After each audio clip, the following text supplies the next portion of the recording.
مساء الخير يا أهل الكويت. اليوم يعيش الشعب حالة اليأس والإحباط والقهر.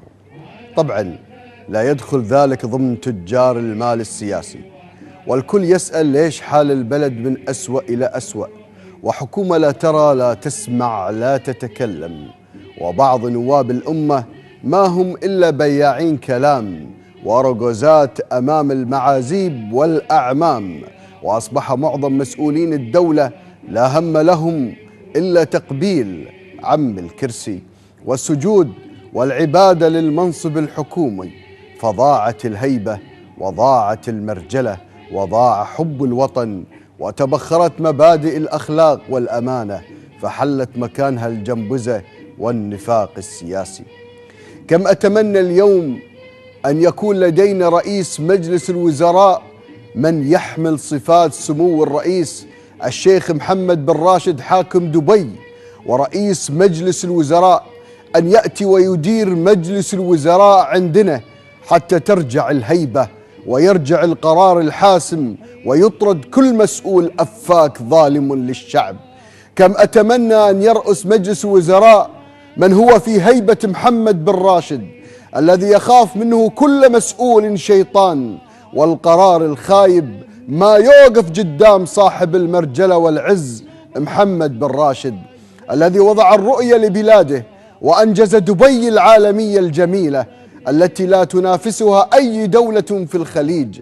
الإمارات اليوم أصبحت الدولة التي لديها دستور وديمقراطية، ولكن ليست مكتوبة على الأوراق، إنما هو على أرض واقع على أرض وطنهم. فمحمد بن زايد حبيب الشعب وفزاع لأهل الإمارات، ومحمد بن راشد الإداري القائد لنهضة دبي والإمارات. فمحمد بن راشد لا يديره مستشارين تجار المال السياسي، ولا يوجه تاجر يكره شيء اسمه الكويت. ومحمد بن راشد داس على تجار المال السياسي وكسر خشوم وصار حبيب الشعب مع محمد بن زايد. وسبب نجاح الإمارات هم المحمدان، وهم سبب نجاح الإمارات والهيبة والمرجلة في القرار وعلاج جراح مواطنينهم. لقد أسقطوا القروض عدة مرات، وبنوا أفضل المستشفيات، وبنوا أفضل الطرق، وساووا بين كل المواطنين والتاجر الذي يطمع في ثروات الشعب ينداس عليه. محمد بن راشد رئيس وزراء الإمارات لما يختار وزراء هيبة ومرجلة وقرار، والرجال اللي فيهم ما يشتغل لديرته، واللي جنبز ينطرد برا الوزارة. لذلك الإمارات صارت في السماء ويستاهلون المحمدان، محمد بن زايد ومحمد بن راشد آل مكتوب. أما في الكويت أعطوني وزير هيبة، أعطوني مشروع هيبة، أعطوني وحاسبوني إذا كنت غلطان.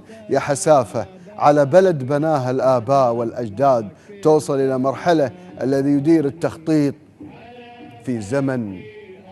ادعوا الله أن يحفظ الكويت والله يصلح الحال إذا كان في الأصل في حال.